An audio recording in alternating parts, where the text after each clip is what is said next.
आज मैं आपके साथ में 5 तरह के मोदक की रेसिपी शेयर करने वाली हूँ, जिसे कि आप 10 से 12 मिनट में बनाना सीख सकते हैं और बहुत ही आसान है इनको बनाना।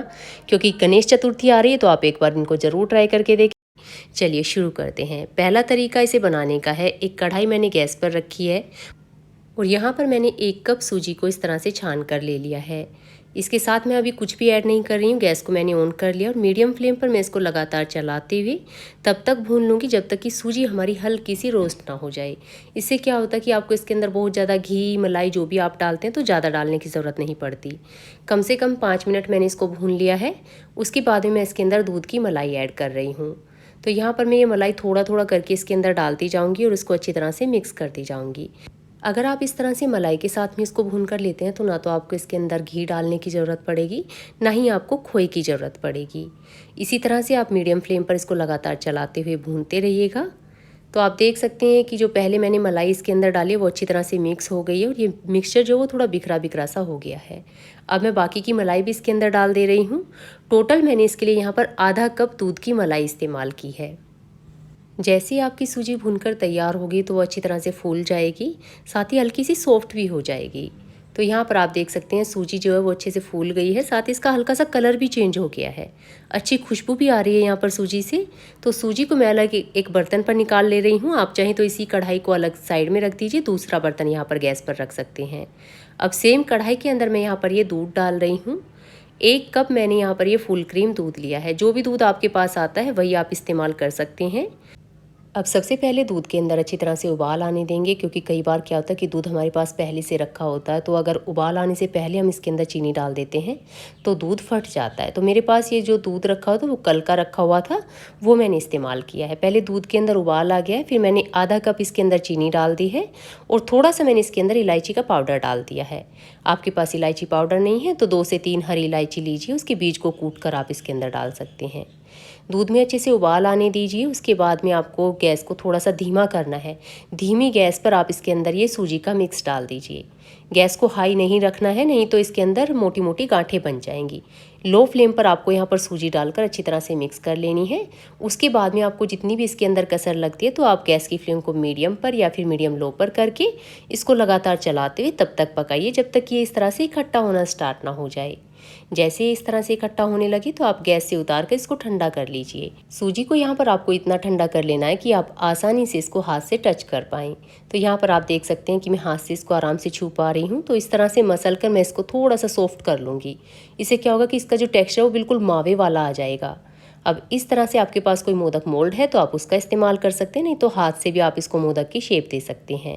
ये देखिए साइड में मैंने पिस्ता लगा दिया और उसके बाद में अच्छी तरह से इस मिक्स को इसके अंदर फिल कर दिया है और बहुत ही अच्छे हमारे यहाँ पर ये सूजी यानी रवा के मोदक बनकर तैयार हो गए हैं। इन मोदक को फ्रीज के अंदर रखकर आप कम से कम 10 दिन तक खा सकते हैं। बिना फ्रीज के आप इसे 4 से 5 दिन तक रखकर खा सकते हैं। आशा करती हूँ आपको पसंद आया होगा। तो चलिए अब दूसरे तरीके से मैं आपको सूजी के मोदक बनाना बताती हूँ। इसके लिए यहाँ पर मैंने गैस पर एक पैन चढ़ा दिया है। पैन के अंदर मैं 1/4 कप देसी घी डाल रही हूँ। अगर आप कम घी खाना पसंद करते हैं तो 1 बड़ा चम्मच देसी घी आप इसके अंदर डाल सकते हो। आराम से उसके साथ भी आपकी सूजी जो है वो भुन जाएगी। लेकिन भगवान जी के लिए प्रसाद बना रहे हैं तो मैं अच्छी तरह से इसके अंदर घी डाल रही हूँ, जितने के अंदर की हमारी सूजी जो है वो अच्छे से भुन जाए। अब 1 कप मैंने सूजी डाल दी है इसके अंदर। गैस की फ्लेम को मीडियम या फिर मीडियम से हल्का सा कम रखते हुए इसको लगातार चलाते हुए भून लेंगे जब तक कि हमारी सूजी से अच्छे से खुशबू आना शुरू ना हो जाए। अब यहाँ पर सूजी को भूनते हुए मुझे 7 से 8 मिनट हो गए हैं और सूजी अच्छे से फूलना शुरू हो गई है। तो मैं इसके अंदर यहाँ पर ये 3 बड़े चम्मच गोले का बुरादा डाल रही हूँ। ये डालना बिल्कुल ऑप्शनल है, आप चाहें तो डाल सकते हो, नहीं तो आप चाहें तो इसके अंदर काजू का बादाम का पाउडर बनाकर भी डाल सकते हैं, काफ़ी अच्छा टेस्ट आता है। इसे 1 मिनट के लिए आप इसके साथ में भून लीजिए। उसके बाद में मैंने यहाँ पर ये आधा कप खोया यानी मावा लिया है घर का बना हुआ। आपके पास ये नहीं है तो आप इसके अंदर आधा कप मिल्क पाउडर डालकर यहाँ अच्छे से मिक्स कर सकते हो। अब मेरे पास यहाँ पर घर पर खोया रखा होता तो मैंने खोया डाल दिया है, लेकिन मिल्क पाउडर भी इसके अंदर अच्छा काम करता है। आप यहाँ पर आधा कप मिल्क पाउडर डालिए। उसके अंदर कोई गांठें ना बने, गैस को बंद करके आप उसको अच्छी तरह से मिक्स कर लीजिए और इस मिक्स को आप साइड में निकाल कर रख दें। अब यहाँ पर पैन के अंदर मैं चीनी डाल दे रही हूँ। तो मैंने यहाँ पर 3/4 कप चीनी डाली है। इसके साथ ही मैं इसके अंदर आधा कप पानी डाल रही हूँ। इसकी चाशनी हमें बनाकर तैयार करनी है। तो मैं इसके अंदर यहाँ पर 2 से 3 हरी इलायची के बीज को कूट कर डाल दे रही हूँ। चाशनी को आप तब तक पका लें जब तक कि इसके बीच में एक हल्की सी तार ना बन जाए। तो यहाँ पर चाशनी को मुझे उबालते कम से कम 5 मिनट हो गए हैं और आप इस तरह से चिपका कर देखें उंगलियों और अंगूठे के बीच में, आपको इसके बीच में एक हल्की सी तार नज़र आएगी। सूजी को डालकर लो फ्लेम पर इसके अंदर अच्छी तरह से मिक्स कर लेना है। अगर आप इसको आराम से मिक्स नहीं कर पा रहे हैं तो कुछ देर के लिए आप गैस को बंद कर सकते हैं और उसके बाद में आप अच्छे से मिक्स करने के बाद में गैस को ऑन कर सकते हैं। तो यहाँ पर मैंने लो फ्लेम पर ही इसको अच्छे से मिक्स कर लिया है और अब मैंने गैस की फ्लेम को मीडियम पर करके इसको लगातार चलाते हुए ऐसे इकट्ठा होने तक पका लिया। तो आप देख सकते हैं हमारा मिक्स जो है वो एकदम अच्छे से इकट्ठा हो गया है। तो गैस को बंद करेंगे और इसको अच्छे से ठंडा कर लेंगे। ठंडा होने के बाद में आप इसको एकदम अच्छी तरह से शेप दे सकते हैं। बहुत ज़्यादा ठंडा आपको इसे नहीं करना है, नहीं तो आप इसको आसानी से शेप नहीं दे पाएंगे। एकदम परफेक्ट आपके मोदक तैयार हैं। आप इसे बाहर रख कर ही कम से कम 15 दिन तक खा सकते हैं। नेक्स्ट हम बनाएंगे केसर मलाई मोदक, जिसे कि मैंने यहाँ पर नारियल के बुरादे से बनाया। आप चाहें तो ताज़ा नारियल यानी पानी वाला जो ताज़ा नारियल होता है उससे भी आप इसको बना सकते हैं। इसके लिए सबसे पहले गैस ऑन करके मैंने एक कढ़ाई रख दी है और कढ़ाई के अंदर मैं 1 कप गोले का बुरादा डाल दूंगी, जिसे कि आप डेसिकेटेड कोकोनट भी कह सकते हैं। मैंने यहाँ पर कोई घी वगैरह इसके अंदर ऐड नहीं किया है, बिल्कुल नॉर्मल मैं इसको बनाने जा रही हूँ। गैस की फ्लेम को आपने मीडियम लो पर रखना और इसे लगातार चलाते हुए 2 मिनट के लिए हल्का सा भून लेना है। इससे क्या होगा कि इसका जो मॉइस्चर है वो निकल जाएगा, इससे आपकी मिठाई लंबे समय तक भी स्टोर रहेगी। अब यहाँ पर इसको भूनते हुए 2 मिनट हो गए हैं। अब मैं इसके अंदर दूध की मलाई ऐड करूँगी। तो यहाँ पर मैंने आधा कप दूध की मलाई ली है और उसी के साथ में मैंने 2 चम्मच दूध भी इसके अंदर ऐड कर दिया है। अगर आपके पास दूध की मलाई नहीं है, यहाँ आप इसको स्किप कर सकते हैं। आप क्या करें कि दूसरे पैन के अंदर दूध को उबलने के लिए रख दीजिए। 3 कप दूध को उबाल कर आप 1 कप बनाकर तैयार कर लीजिए। उसे इसके अंदर डाल दीजिए, तो उससे भी इसके अंदर काफ़ी अच्छा टेस्ट आता है। नहीं तो आप कंडेंस मिल्क का भी इस्तेमाल कर सकते हैं, या फिर आपके पास वो भी नहीं है तो आप इसके अंदर नॉर्मल दूध भी डाल सकते हो। अगर आप इसके अंदर दूध डालते हैं तो फिर आप इसके अंदर 3 बड़े चम्मच मिल्क पाउडर डाल दीजिए। इसे अच्छी तरह से मिक्स करके आप 2 मिनट के लिए ढककर पकाइए। इससे क्या होगा कि आपका जो नारियल का बुरादा है वो थोड़ा सॉफ्ट हो जाएगा। फिर मैंने इसके अंदर यहाँ पर डाल दी है 1/3 कप चीनी। चीनी आप अपने टेस्ट के हिसाब से कम ज़्यादा कर सकते हैं। 2 बड़े चम्मच दूध को मैंने गर्म कर लिया अच्छे से और उसके अंदर केसर को भिगो कर रखा था, लेकिन उसका कलर ज़्यादा अच्छे से नहीं छूटा था, तो मैंने इसके अंदर थोड़ा सा खाने वाला कलर भी डाल दिया। इसे मैंने इसके अंदर डाल दिया। ये डालना बिल्कुल ऑप्शनल है। इससे क्या होगा कि हमारे मोदक देखने में काफ़ी अच्छे लगेंगे, तो ये मैंने इसके अंदर इसलिए ऐड किया है। 2 से 3 मिनट के लिए मैं यहाँ पर गैस की फ्लेम को लो पर रखूँगी और उसके बाद में हम गैस को मीडियम पर कर लेंगे, क्योंकि क्या होता है कि जो हमने इसके अंदर साबुत चीनी ऐड की है तो चीनी हमारी अच्छी तरह से मेल्ट हो जाए। उसके बाद में आप गैस की फ्लेम को बढ़ा लीजिए और इसे लगातार चलाते हुए तब तक पकाएं जब तक कि एक डो की तरह इकट्ठा ना होने लगे।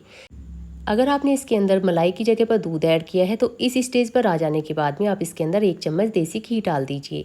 इससे इसका टेस्ट बिल्कुल वैसा ही मिलेगा आपको जैसा कि मलाई के साथ में मिला है। तो यहाँ पर आप देख सकते हैं कि एक डो की तरह इकट्ठा होना स्टार्ट हो गया है। गैस को मैंने बंद कर दिया है। आप चाहें तो इसके अंदर फ्लेवर के लिए इलायची पाउडर डाल सकते हैं, लेकिन मैंने इसके अंदर यहाँ पर 3 से 4 बूंदे रोज़ एसेंस की ऐड की हैं। इसे डालकर अच्छी तरह से मिक्स कर लेंगे और इस कढ़ाई को यहाँ से गैस से उतार कर अच्छे से ठंडा होने के लिए रख देंगे। पहले आप इस मिक्स को अच्छी तरह से ठंडा कर लीजिए। अगर आप इसको अच्छे से शेप नहीं दे पा रहे हैं तो 2 से 3 मिनट के लिए आप इसे फ्रीज़र के अंदर रखिए। उसके बाद में आप इसको अच्छे से शेप दे पाएंगे। लेकिन मेरा मिक्स तो मेरे मोदक की शेप एकदम प्रॉपर अच्छे से बनकर तैयार हो रही है। आप चाहें तो इसके साथ में थोड़ा पिस्ता लगाइए, उसके बाद में आप इसको बनाकर तैयार कर सकते हैं। लेकिन इसी तरह से कोकोनट मोदक है, मलाई मोदक हैं, तो बहुत ही टेस्टी लगते हैं। आप इसे बनाकर फ्रीज के अंदर रखकर कम से कम 15 दिन तक खा सकते हैं। चलिए अब मैं आपको बनाना सिखाती हूँ गेहूँ के आटे से मोदक। ये भी खाने में बहुत ही स्वादिष्ट लगता है और बनाने में बिल्कुल आसान है। इसे बनाने के लिए सबसे पहले कढ़ाई के अंदर मैंने डाल दिया है 1/4 कप से 1 बड़ा चम्मच कम देसी घी। पूरा मैंने ऐड नहीं किया है, बाद में डाल दूंगी। तो 1 कप में इसके अंदर ये गेहूं का आटा डाल दूंगी और इसे लगातार चलाते हुए मीडियम फ्लेम पर अच्छे से भून लेंगे। अगर हम पूरा घी एक साथ डाल देते तो ये थोड़ा गीला हो जाता है और गीला हो जाने के बाद में इसको चलाने में प्रॉब्लम आती है। तो जब ये भुनकर तैयार हो जाए थोड़ा, उसके बाद में आप इसके अंदर ये घी डालिएगा। अब क्या होता है कि जितना हम आटा लेते हैं उससे आधा देसी घी इस्तेमाल करते हैं तो एकदम प्रॉपर ये भुन जाता है। लेकिन बहुत से लोगों के कमेंट्स आते हैं कि आपने ज़्यादा घी डाल दिया, तो इसीलिए कम घी के साथ में मैं पहले आपको इसे भून कर दिखा रही हूँ। ये देखिए यहाँ पर जो आटा है उसका कलर हल्का सा चेंज हो गया है और हल्का सा ब्राउन भी हो गया है। जैसे ये इस तरह से भुनकर तैयार हो जाए उसके बाद में मैं इसके बीच में थोड़ी जगह बना दूँगी और इसके बीच में ये देसी घी डाल देंगे। यहाँ पर मैं थोड़े से ड्राई फ्रूट इसके अंदर डाल रही हूँ। कुछ बादाम डाले हैं, कुछ काजू डाले हैं और थोड़े से पिस्ता डाले हैं। बीच में इसको हल्का सा इस तरह से चला लेंगे तो ये भी अच्छे से फ्राई हो जाएगा इसके साथ में। ड्राई फ्रूट इसके अंदर डालना बिल्कुल ऑप्शनल है, लेकिन अगर आप चाहें तो डालिए, नहीं तो इसको आप स्किप कर सकते हैं। लेकिन इसे डालते हैं तो टेस्ट काफ़ी अच्छा आता है। अब मैंने यहाँ पर लिया है मिल्क पाउडर। मिल्क पाउडर आप इसके लिए किसी भी ब्रांड का ले सकते हैं। लो फ्लेम पर आप इसके अंदर मिल्क पाउडर को डालकर अच्छी तरह से मिक्स कर लीजिए। आप चाहें तो गैस को बंद करके भी इसको अच्छी तरह से मिक्स कर सकते हैं, क्योंकि यहाँ पर हमें इसे कढ़ाई को हटा देना है। तो कढ़ाई को उठाकर मैं दूसरे बर्नर पर रख दूँगी और यहाँ पर मैंने एक सॉस पैन ले लिया है। इसके अंदर 1 कप मैंने फुल क्रीम दूध डाल दिया है। आपके पास जो भी दूध आता है आप वो इस्तेमाल कर सकते हैं। आधा कप मैंने चीनी ऐड की है। चीनी आप अपने टेस्ट के हिसाब से कम ज़्यादा भी कर सकते हैं। आधा छोटा चम्मच मैंने इलायची का पाउडर डाला है। अगर आपके पास इलायची पाउडर नहीं है, 3 से 4 हरी इलायची को कूट कर भी आप इसके अंदर डाल सकते हैं। अब आप गैस की फ्लेम को अपने हिसाब से रख सकते हैं। आप चाहे तो हाई रख सकते हैं या फिर मीडियम रख सकते हैं। बस इतना कीजिए कि आप इसको लगातार चलाते रहिए, ताकि आपका जो दूध है वो पैन से बाहर ना निकले। और यहाँ पर आपको इसे तब तक पकाना है जब तक कि आपका दूध आधा ना रह जाए, यानी कि आधा कप या फिर आधा कप से 1-2 चम्मच ज़्यादा ना रह जाए बस। उसके बाद में कढ़ाई को यहाँ पर मैंने रख लिया है और इसके अंदर ये दूध डाल देंगे। गैस को बंद कर रखा है मैंने यहाँ पर, ध्यान रखिएगा। पहले आप इसको अच्छी तरह से मिक्स कर लीजिए। मिक्स करके आप देखिए कि कितनी आपको गैस चलाने की ज़रूरत पड़ेगी। तो अब मैंने गैस को ऑन कर लिया है और मीडियम फ्लेम पर मैंने इसको 2 से 3 मिनट तक पकाया है बस। आप देख सकते हैं किस तरह से एक डो की तरह ये इकट्ठा होने लगा है। तो बस इतना आप इसको पका लीजिए, एकदम परफेक्ट ये बनकर तैयार हो गया है। अगर आपका दूध आधा कप से बहुत ज़्यादा होगा तो ये हलवे की तरह बन जाएगा, जैसा आटे का हलवा होता है। तो आप थोड़ा कम करके दूध इसके अंदर डालिएगा। उसके बाद में आप इसको अच्छी तरह से मिक्स करके तब देखिए कि कितनी आपको ज़रूरत है गैस चलाने की। अब ये पककर तैयार है, तो पहले आप इसको अच्छी तरह से ठंडा कर लीजिए। फ्रीज़ के अंदर रखकर आप इसे 8 से 10 दिन तक खा सकते हैं। बिना फ्रीज़ आप इसे 4 से 5 दिन तक खा सकते हैं। अब हम बनाएंगे भुने हुए चने से मोदक। आपके पास भुना हुआ चना है तो वो आप ले सकते हैं, नहीं तो आप मूंगफली को भूनकर भी इसके लिए इस्तेमाल कर सकते हैं। इसे बनाने के लिए आपको कुछ भी नहीं करना है। यहाँ पर आपको ले लेना है ये भुना हुआ चना, जो कि मैंने 1 कप लिया है। चने का छिलका मैंने बिल्कुल हटा दिया है, अच्छी तरह से साफ़ करके ही आप इसको लीजिएगा। और इस तरह से आप मिक्सी के जार में डालकर इसका फाइन पाउडर बनाकर तैयार कर लीजिए। इसके बीच में कोई भी मोटा चंक्स ना रहे। अगर कोई मोटा चंक्स है तो आप इसको छान कर ले सकते हैं, लेकिन मेरा पाउडर एकदम अच्छी तरह से बनकर तैयार हो गया है। इसे हम यहाँ पर साइड में रख देंगे और दूसरी हम इसके लिए तैयारियाँ कर लेते हैं। तो यहाँ पर मैंने गैस पर एक कढ़ाई रख दी और कढ़ाई के अंदर 1 कप फुल क्रीम दूध डाल दिया है। साथ ही मैंने यहाँ पर ये आधा कप चीनी डाल दी है। चीनी आप अपने हिसाब से कम ज़्यादा भी कर सकते हो। और यहाँ पर मैंने आधा कप दूध की मलाई डाल दी है। अगर आपके पास दूध की मलाई नहीं है, ये मलाई जैसे हम दूध को गर्म करके रखते हैं उसके ऊपर मोटी सी मलाई आ जाती है फ्रीज में रखने के बाद, तो वो मैंने इस्तेमाल किया। बहुत ज़्यादा पुरानी इस्तेमाल नहीं करनी है। और हाँ, अगर आपके पास मलाई नहीं रखी हुई है तो आप क्या करेंगे कि यहाँ पर आपको 2 से ढाई कप दूध चढ़ा लेना है गैस के ऊपर पकने के लिए। और उस दूध को आपने तब तक पकाना है जब तक कि दूध आपका 3/4 ना रह जाए। इस तरह से तब तक पका लीजिए। अब यहाँ पर मैंने इसके अंदर थोड़ा सा केसर वाला दूध डाल दिया है। केसर को मैंने दूध में भिगो कर रखा हुआ था, वो डाला है। ये डालना बिल्कुल ऑप्शनल है, आप चाहें तो इसको स्किप कर सकते हैं। आधा छोटा चम्मच इलायची का पाउडर डाला है और साथ ही मैंने यहाँ पर ये गोले का बुरादा डाल दिया 1/4 कप। ये भी डालना बिल्कुल ऑप्शनल है, लेकिन अगर आप डालते अब ये चने का पाउडर जब आप इसके अंदर डालते हैं तो गैस को या तो कुछ देर के लिए बंद कर दीजिए या फिर आप गैस को बिल्कुल धीमा करके इसको मिक्स कीजिए। मैंने गैस को बंद कर रखा है यहाँ पर और इसको अच्छी तरह से मिक्स कर लूँगी। इसे अच्छे से मिक्स करने के बाद में अगर आपको ज़रूरत लगे, क्योंकि कई बार होता है कि आपका दूध ज़्यादा रह गया था कढ़ाई के अंदर और आपने चने का पाउडर डाल दिया है, सभी चीज़ें इसके अंदर डाल दी हैं, तो मैंने देखा अपनी गैस को बंद कर रखा है और मेरा एकदम परफेक्ट ये मिक्स बनकर तैयार हो गया। मुझे गैस चलाने की ज़रूरत नहीं है। अगर इससे पतला आपका मिक्स रह जाता है तो आप कुछ देर के लिए गैस पर इसको पका लीजिए धीमी आँच पर। थोड़े से मेरे पास ये ड्राई फ्रूट रखे हुए थे फ्राई किए हुए, जैसे बादाम, काजू और पिस्ता, ये मैंने इसके अंदर डालकर अच्छे से मिक्स कर लिया है। थोड़ी किशमिश भी डाल रखी है मैंने। ये देखिए इस तरह से मैंने ये मोदक को अच्छे से बना लिया है। इसे अच्छी तरह से प्रेस करेंगे तो एकदम परफेक्ट शेप के साथ आपके मोदक बनकर तैयार हो जाएंगे। इस मोदक को आप बिना फ्रीज़ के भी रखकर कम से कम 10 दिन तक खा सकते हैं और फ्रीज़ में रखकर तो आप इसे 1 महीने तक भी आराम से खा सकते हैं। यकीन मानिए बहुत ही टेस्टी बनकर तैयार होते हैं और बहुत आसानी से बन जाते हैं। एक बार मेरे कहने पर आप इसको ज़रूर ट्राई करके देखिए। वीडियो पसंद आए तो वीडियो को ज़्यादा से ज़्यादा शेयर कीजिए और ऐसी और वीडियोज़ के लिए मोनिकाज़ किचन को सब्सक्राइब करना ना भूलें। फ्रेंड्स, ज़्यादा से ज़्यादा कमेंट्स किया करें, लाइक कीजिए वीडियो को, ताकि मुझे आप लोगों का फुल सपोर्ट मिले और आगे भी मैं अच्छी अच्छी वीडियोस आपके साथ में शेयर कर पाऊँ।